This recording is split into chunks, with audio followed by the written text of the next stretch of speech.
Bismillahirrahmanirrahim. Assalamualaikum warahmatullahi wabarakatuh. Waalaikumsalam warahmatullahi wabarakatuh. Perkenalkan, saya Oktavia, CGP Angkatan 11 Kota Padang. Hari ini saya akan melakukan wawancara dengan kepala sekolah saya, yaitu Ibu Upi Hudia Murni SPD. Saya ingin mewawancarai tentang bagaimana cara Ibu Upi dalam pengambilan keputusan berbasis kebajikan. Selamat siang, Bu. Ya, Bagaimana kabarnya, Bu? alhamdulillah baik. Iya, Bu. Hari ini saya ingin izin mewawancarai Ibu Boleh. tentang Santai aja ya. tentang bagaimana cara Ibu mengambil keputusan, pengambilan keputusan yang berbasis kebajikan. Apa Ibu sudah siap, Bu? Boleh. Baik, Bu. Pertanyaan pertama, selama ini bagaimana Ibu dapat mengidentifikasi kasus-kasus yang merupakan dilema etika atau bujukan moral? Kalau ada dilema etika atau bujukan moral, biasanya Ibu mengidentifikasi dulu persoalan-persoalan yang mana yang berhubungan dengan etika atau moral. Setelah Ibu identifikasi, kemudian baru Bu pilih-pilih mana yang harus diselesaikan terlebih dahulu atau belum. Kemudian dalam memilah-milah tersebut, kadang-kadang Bu minta pendapat juga dari guru-guru yang dianggap senior atau berkompeten lah di bidangnya. Kemudian kami diskusi, kemudian keputusan baru Ibu yang ambil keputusan. Berarti di sini bisa saya garis bawahi dalam mengidentifikasi kasusnya. Ibu lihat dulu seperti apa kasusnya, nanti Ibu akan minta pendapat. Dipilah dulu, mana yang berhubungan ya dengan moral dan etika, nah itu baru diselesaikan dulu. Baik, baik Bu, kita lanjut untuk pertanyaan berikutnya ya Bu. Boleh. Selama ini bagaimana Ibu menjalankan pengambilan keputusan di sekolah Ibu, terutama untuk kasus-kasus di mana dua kepentingan yang sama-sama benar atau yang mengandung nilai kebajikan? Kalau di situ ada dua kepentingan yang sama-sama benar, Ibu mengidentifikasi dulu mana yang lebih dahulu harus diselesaikan. Kalau ini yang diusahakan tidak kepentingan itu yang tidak membawa dampak yang kurang baik. Jadi lihat dulu di identifikasi mana persoalan-persoalan yang harus diselesaikan secepat mungkin. Nah, setelah itu kalau Ibu mendapat benturan, nanti Ibu berdiskusi dengan guru lain atau teman-teman rekan sesama kepala sekolah. Gitu ya Bu ya. Intinya di sini mana yang paling mendesak? Ya, mana yang mendesak yang diselesaikan di awal itu yang diselesaikan dulu. Oke. Dalam kasus tadi itu bagaimana langkah-langkah atau prosedur seperti apa yang biasa Ibu lakukan selama ini? Oh, kadang-kadang itu kasus-kasus itu kan kadang-kadang ada yang mendadak, ada yang udah lama kemudian baru muncul gitu ya. Jadi Ibu mengidentifikasi dulu kasus-kasus yang muncul itu. Yang pertama-tama muncul, kemudian meminta lah masukan dari guru-guru atau teman-teman atau orang yang kadang-kadang dia nggak kompeten. Nah, kadang-kadang nggak berhubungan dengan teman-teman guru juga nggak. Kadang ada teman yang ini aku udah masalah ini gimana ya, berdiskusi dengan orang-orang yang Ibu anggap kompeten lah di bidangnya gitu. Kemudian Ibu mengambil mana yang harus Ibu putuskan cepat, mana yang bisa agak ditangguhkan lah keputusannya itu gitu ya. Jadi Ibu akan memutuskan mana perkara-perkara atau kasus-kasus yang dianggap harus cepat diputuskan. Nah, itu Ibu putuskan terlebih dahulu. Gitu. Berarti langkah-langkahnya itu prioritaskan kasus yang terlebih dahulu dianggap penting untuk diselesaikan. Ya. Habis itu Ibu kalau bisa di lingkungan sekolah Ibu apakan. Cuman kalau apalagi berdiskusi juga dengan sesama rekan bisa jadi kalau sekolah atau orang yang Ibu anggap bisa membantu Ibu lah dalam menyelesaikan permasalahan. Oke. Kita lanjut ya Bu ya. Oke. Hal-hal apa saja selama ini Ibu anggap efektif dalam pengambilan keputusan pada kasus-kasus dilema etika ini, Bu? Kadang-kadang ya hal-hal yang mengandung dilema etika ini kadang-kadang dalam mengambil keputusan itu sama-sama penting dan sama-sama berat gitu. Nah, jadi Ibu menginginkan dalam mengambil keputusan itu jangan sampai yang lain itu, yang satu lagi dalam permasalahan ini merasa terabaikan atau tidak terlayani gitu. Jadi ibu harus memilah-milah dulu, mengidentifikasi dulu mana yang ibu anggap efektif untuk mengambil suatu keputusan, itu yang ibu selesaikan dulu. Jadi ibu ngambil itu jangan sampai ibu berat sebelah atau mengabaikan yang lain. Oh gitu ya Bu ya. Berarti memutuskan dengan seadil-adilnya Ibu ya. Berusaha untuk itu. Tidak ada pihak yang dirugikan. Iya, jangan kita sampai mengambil keputusan itu ada pihak yang terugikan, itu utamanya. Berharap bisa ya. Iya, iya. Selanjutnya Bu, hal-hal apa saja yang selama ini merupakan tantangan dalam pengambilan keputusan pada kasus-kasus dilema etika? Apa aja tantangan Ibu? Tantangan itu kadang-kadang dalam mengambil keputusan itu kadang-kadang ada yang berkaitan dengan nilai-nilai yang tidak menyimpang dari nilai-nilai moral Gitu. atau etika. Itu kadang-kadang ada yang berbenturan, itu kadang-kadang itu jadi dilema.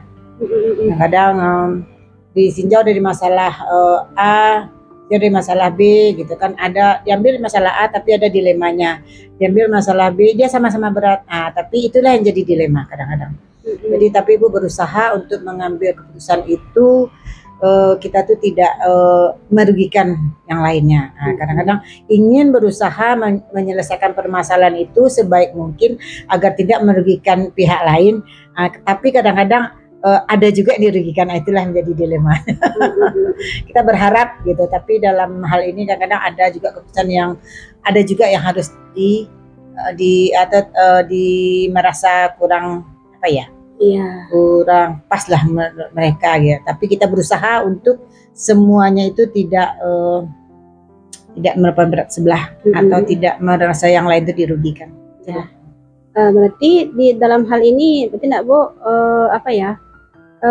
kita tidak akan mungkin semuanya untuk menyenangi hati orang dalam keputusan itu ya. Kalau saya tangkap di sini ya. Tapi berusaha untuk itu. Jangan sampai keputusan kita itu jadi berat sebelah, tapi kita berusaha untuk semuanya terlayani dengan baik. Ya. Insyaallah luar biasa nih Bu ya. Apakah Ibu memiliki sebuah atau jadwal khusus di sini Bu ya, jadwal khusus atau jadwal tertentu dalam sebuah penyelesaian kasus dilema etika ini? Atau Ibu langsung menyelesaikan di tempat atau memiliki jadwal untuk menyelesaikannya? Oh gitu. Terus Ibu, bentuk atau prosedurnya seperti apa yang biasanya Ibu lakukan gitu Bu? Oh iya. Ibu kalau ada permasalahan atau dilema, kalau misalnya harus diambil keputusan di tempat, ada juga, tetapi ibu lebih sering berpikir terlebih dahulu. Kemudian diajak, kadang-kadang kan ada permasalahan itu tidak bisa diselesaikan di tempat yang ramai barangkali ya, karena nanti menimbulkan efek negatif. Jadi ibu kadang-kadang memanggil ke ruangan ibu, atau kita dipanggil kemudian seperti berbincang-bincang, tapi itu menyelesaikan suatu permasalahan. Tapi jadi terkesannya tidak kalau dipanggil ke ruang khusus jadi takut mereka grogi. Jadi ibu datangi kemudian seperti berbincang-bincang lah dalam penyelesaiannya. Tapi ada juga beberapa hal yang harus dipanggil untuk ke ruangan khusus. Gitu. Berarti dalam hal ini fleksibel sifatnya ya. Tergantung jenis masalahnya atau kasusnya ya Bu ya. Kadang kalau bisa diselesaikan di tempat, selesaikan di tempat. Kalau enggak, apalagi kita memang cari tempat khusus ya Bu ya. Baik Ibu. Pertanyaan berikutnya Ibu, adakah seorang atau faktor-faktor yang selama ini mempermudah atau membantu Ibu dalam pengambilan keputusan dalam kasus dilema etika ini Bu? Kalau itu ada juga. Kadang-kadang ibu ada merasa tentang ada permasalahan di dilema etika ini, kadang-kadang berbincang-bincang dengan rekan kepala sekolah. Kadang-kadang berbincang-bincang dengan guru senior itu kan pengalamannya lebih banyak ya. Karena berbincang-bincang dengan mereka, gimana ya ada begini-begini. Nanti masukannya itu dianalisa gitu kan, Bu gini Bu, baiknya Bu gini Bu. Oh ya, seperti kita seperti berbincang-bincang aja lah, jadi mereka menanggapinya tidak juga dengan rasa tertekan. Iya. Kemudian bisa dipikir, oh iya, jadi ternyata baik juga ya saran guru itu. Nah, itu baru ibu jadikan suatu dalam pengambilan keputusan. Kadang-kadang ada juga yang berbicara dengan wali murid atau siapalah yang bisa membantu, ibu anggap membantu dalam penyelesaian morality masalah ini ya, masalah moral etika ini. Iya. Banyak, tergantung permasalahannya. Tergantung masalahnya. Berarti kadang-kadang ibu melibatkan sama kepala sekolah, kadang guru-guru senior yang dari sekolah gitu ya Bu ya. Kadang-kadang terlibatkan juga Orang tua. murid atau orang tua ya Bu ya. Ya. Jadi dalam kasus-kasus itu yang jelas tidak bisa diselesaikan sendiri ya Bu ya. Kadang-kadang kita butuh orang lain untuk sharing kan, untuk pendapat mereka itu kadang-kadang membantu. Itu pendapat mereka itu bukan kadang-kadang membantu kita dalam menyelesaikan perkara yang kita hadapi gitu kan. Kadang-kadang masukan mereka itu sangat membantu loh. Iya. Kadang-kadang mereka pernah mengalami itu, oh saya kayak gini juga ya, gimana ya bagusnya. Nah, dari dengan kita sharing begitu, akhirnya terbuka juga pikiran kita, oh iya ya bagusnya kayak gitu juga ya. Nah, kita mendapat ide kadang-kadang dari curhatan gitu. Tidak terasa Bu, udah di penghujung nih pertanyaan terakhir ini Bu. Masa iya? Iya. Oh boleh lah. Pertanyaan yang terakhir Bu. Jangan susah-susah ya. Enggak susah-susah, gampang-gampang aja Bu. Dari semua hal yang disampaikan, yang telah Ibu sampaikan tadi, pembelajaran apa yang dapat Ibu petik dari pengalaman Ibu mengambil keputusan dilema etika ini Bu? Kalau pelajaran yang bisa diambil ya mengambil keputusan itu harus yang berhubungan dengan untuk peningkatan kualitas sekolah, kualitas bagaimana kita memajukan sekolah kita untuk masa depannya. Itu yang utama sekali. Jangan sampai kita mengambil keputusan tetapi bertentangan dengan kemajuan sekolah kita. Paling utama sekali itu untuk kepentingan sekolah ke masa depannya. Berarti dalam hal ini yang utama itu adalah untuk kepentingan sekolah. Artinya di sini untuk kepentingan banyak orang nih ya, kemajuan sekolah. Ya penting yang berhubungan dengan sekolah, baik gurunya, baik segala macam yang ada di sekolah lah. Kepentingan untuk itu dulu yang pertama sekali. Ini di sini sudah luar biasa Bapak Ibu dari tadi Bu. Saya dalam Ibu pengambilan keputusan Ibu ya. Saya sangat terbantu dalam ini. Mudah-mudahan kedepannya sekolah kita lebih baik lagi ya Bu. Amin, alhamdulillah. Tapi dibantu juga ya untuk memajukan sekolah kita ya. Insya Allah Bu. Terima kasih atas waktunya Bu. Oke. Kita tunggu cerita berikutnya. Boleh. Asal tidak mengganggu waktu Via dengan atau Ibu ya. boleh. Terima kasih Bu. Assalamualaikum. Waalaikumsalam warahmatullahi wabarakatuh.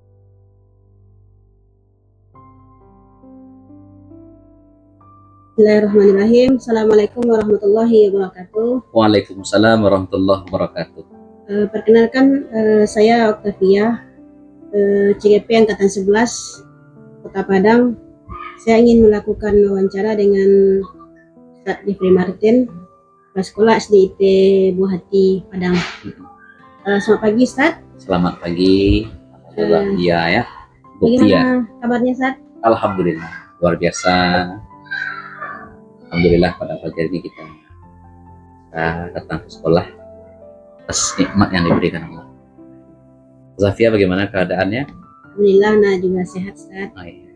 Izin Ustadz, hari ini Ana ingin melakukan wawancara kepada Ustadz terhadap pengambilan keputusan yang Ustadz lakukan di bawah kepemimpinan Ustadz di sekolah ini. Bagaimana Ustadz? Siap kita mulai Ustadz? Insya Allah, silakan. Oke. Selama ini bagaimana Ustadz dapat mengidentifikasi kasus-kasus yang merupakan dilema etika atau bujukan moral? Oke, baik. Terima kasih Ibu Tafia ya. Memang di sebuah sekolah, sebuah lembaga itu memang ada dilema dari seorang sekolah dalam mengambil sebuah kasus atau dihadang dengan kasus yang memang dilema etika atau rujukan moral. Yang disebut dengan dilema etika itu ada yang suatu persoalan itu dua persoalan yang benar adanya, keduanya benar. Maka kita sebagai kepala sekolah, sebagai pucuk pimpinan itu memang harus mengambil sebuah keputusan yang bijak. Kita contohkan saja di guru-guru kita, mungkin ada hal-hal yang memang ada kasus dilema yang kedua-duanya benar adanya, maka kita sebagai kepala sekolah mungkin tidak bisa mengambil keputusan dengan gegabah. Harus ada dulu diskusi musyawarah. Karena bagaimanapun keputusan seorang pemimpin itu harus bijak. Ya. Kita di sekolah itu punya struktural sekolah. Ada persoalan, kita diskusikan dulu dengan pihak sekolah, ada tim sekolah namanya, ada wakil dengan persoalan yang sama. Dan kita memandang persoalan itu tidak memandang kedekatan emosional seorang kepala sekolah dengan guru yang bersangkutan, tapi kita samakan bahwa mereka itu adalah guru di SDT. Contoh, namanya ada guru dalam beraktivitas menjadi guru teladan. Dalam mengajar, oke, bagus, anak-anak senang dengan pembelajaran itu. Tapi satu ketika dapat informasi pengaduan dari siswa, ternyata bapak ini suka marah-marah di sekolah, di kelas marah-marah, bahkan memberikan penilaian kepada anak mungkin asal-asalan. Itu dilema bagi kita. Kenapa? Dia guru teladan. Kenapa teladan? Memang kehadirannya cepat, metode pembelajaran oke. Nah, nanti kalau kita berikan teguran secara tidak langsung, mungkin akan menambah membuat kefokusannya dalam mengajar itu akan berkurang. Maka kita adakan dulu semacam diskusi dengan tim sekolah. Yang jelas kita tetap memberikan keadilan kita. Satu sisi dia memang guru teladan, kita tidak bisa mematok hanya teladan, tapi bagaimana respon dari siswa, respon dari orang tua, respon dari guru yang lain terhadap. Maka kita sebagai kepala sekolah mengambil keputusan seperti itu tidak gegabah, tapi tetap dengan mendahulukan diskusi. Walaupun akhirnya nanti sekurang-kurangnya guru yang bersangkutan ada namanya pembinaan edukasi tentang karakter. Karena dia mungkin ada keterlaluan atau ada ada yang lupa, maka kita ingatkan agar hal-hal yang seharusnya tidak terjadi ya kita benahi, mungkin begitu. Berarti di sini bisa saya tangkap dalam mengidentifikasi kasus tidak bisa langsung diputuskan. Tidak bisa langsung. Kita diskusikan. Ada diskusi. Ada berbagai pihak yang dilibatkan. Betul. Ustadz, untuk pertanyaan berikutnya, selama ini bagaimana Ustadz menjalankan pengambilan keputusan di sekolah, terutama untuk kasus-kasus di mana ada dua kepentingan, misalnya sama-sama benar atau sama-sama mengandung nilai kebajikan. Iya. Sama seperti tadi ada hubungan dengannya. Di sekolah ini kita kalau ada sesuatu hal persoalan yang terjadi di sekolah, apakah itu ada yang laporan guru, laporan siswa, kita sebagai kepala sekolah menerima dulu, kita pelajari dulu, kemudian kita diskusikan dulu. Kita diskusikan nanti, baru kita berikan, kita hadapi, kita ajak yang bermasalah itu, kita berikan edukasi. Kita tetap apa yang dilakukan yang benar, tetap kita berikan apresiasi. Nah, kalau sesuatu itu rasanya benar, tapi agak perlu adanya perlu ada edukasi yang lain yang untuk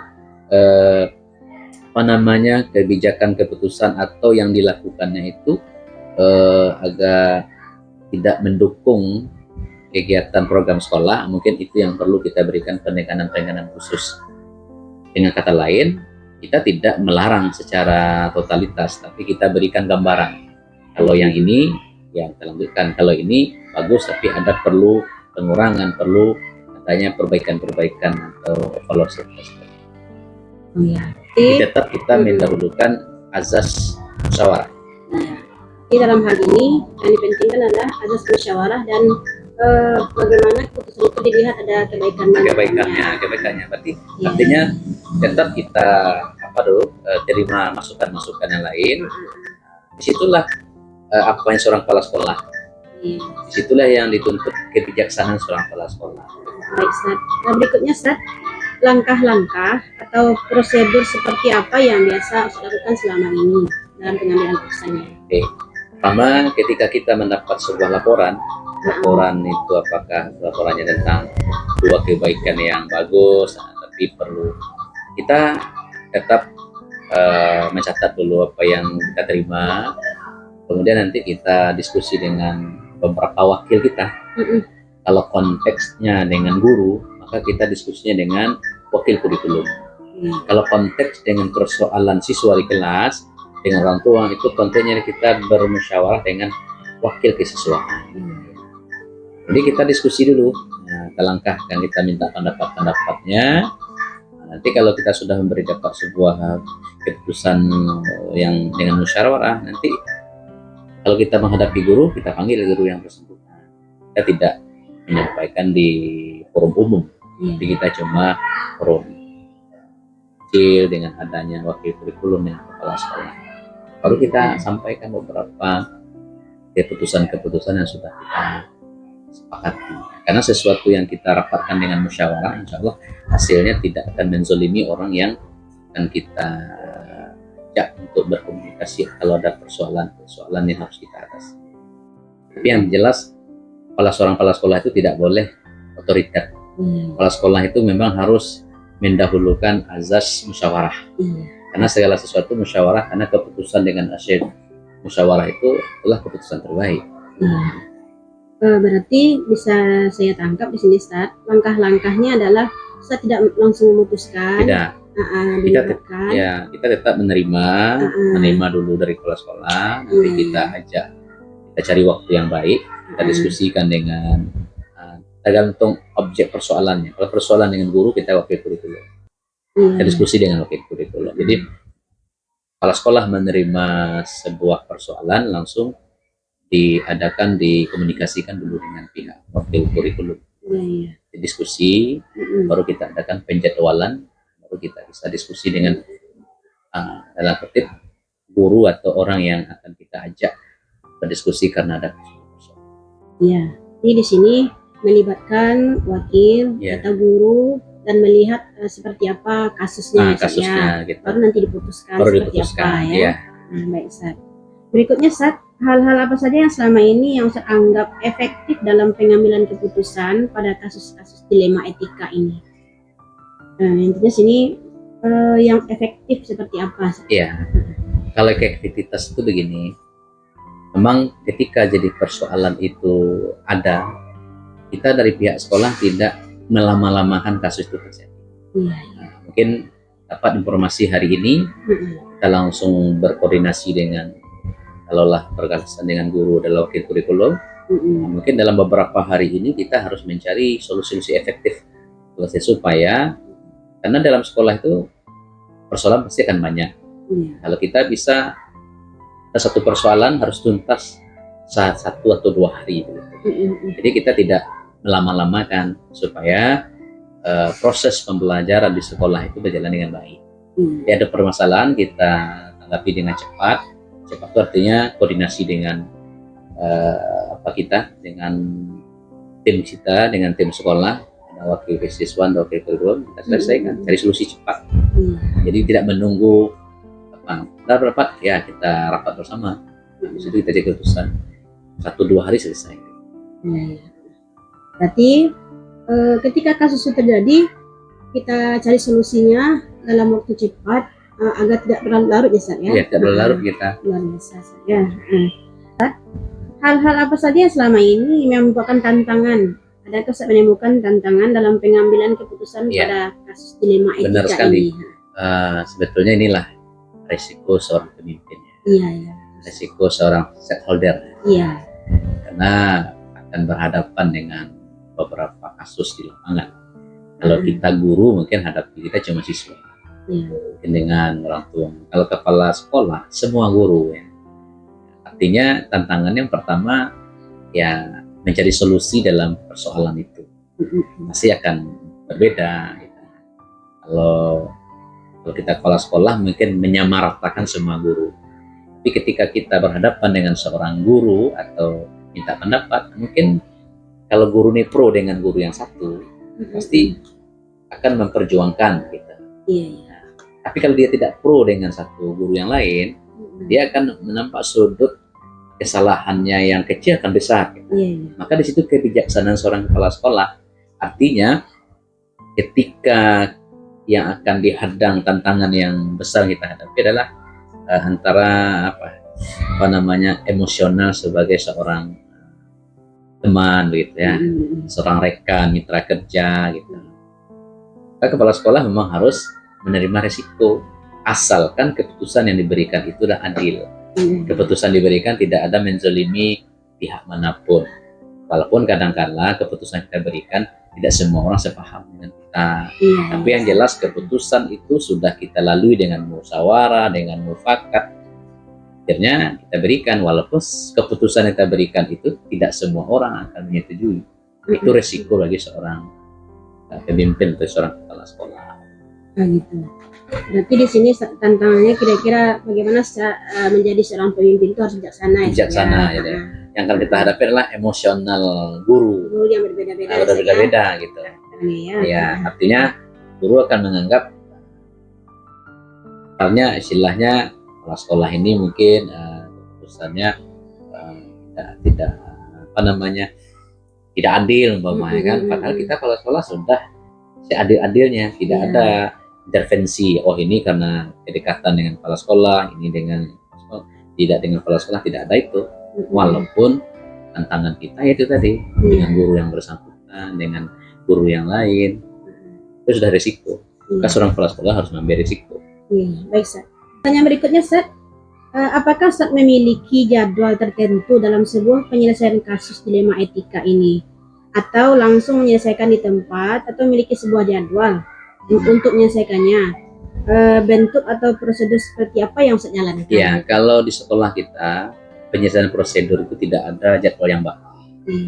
Kita jadwalnya relatif. Tapi bagi Ustadz, menyelesaikan persoalan itu tidak mau berlarut-larut, tapi tidak boleh pula secepat kilat ya. Artinya karena kita kepala sekolah itu kalau tidak diberikan, disampaikan ada temuan-temuan, kita kepala sekolah pun tidak tahu.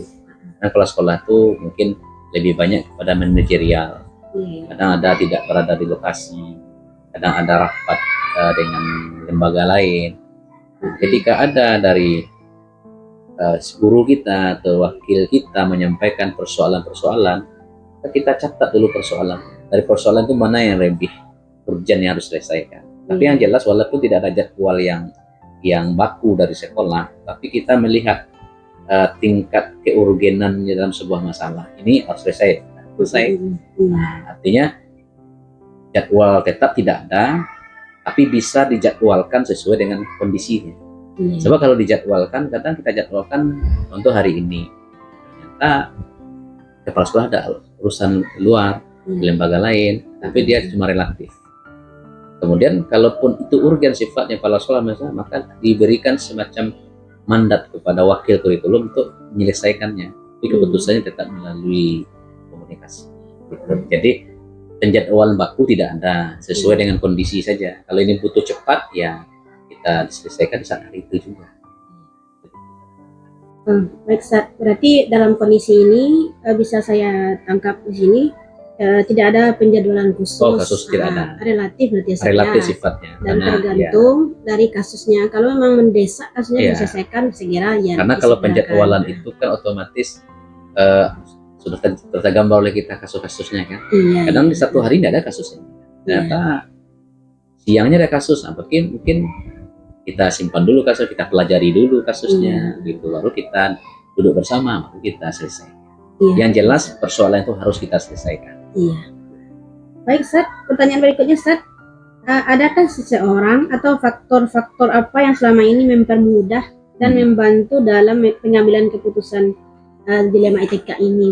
Ya, kalau kita di sebuah sekolah swasta ya, itu memang ada wakil-wakil, dia kurikulum, siswa, dan itu sangat terbantu. Melihat kasusnya.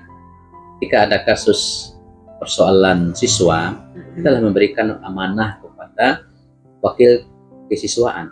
Di bawah wakil kesiswaan itu ada namanya koordinator kelas.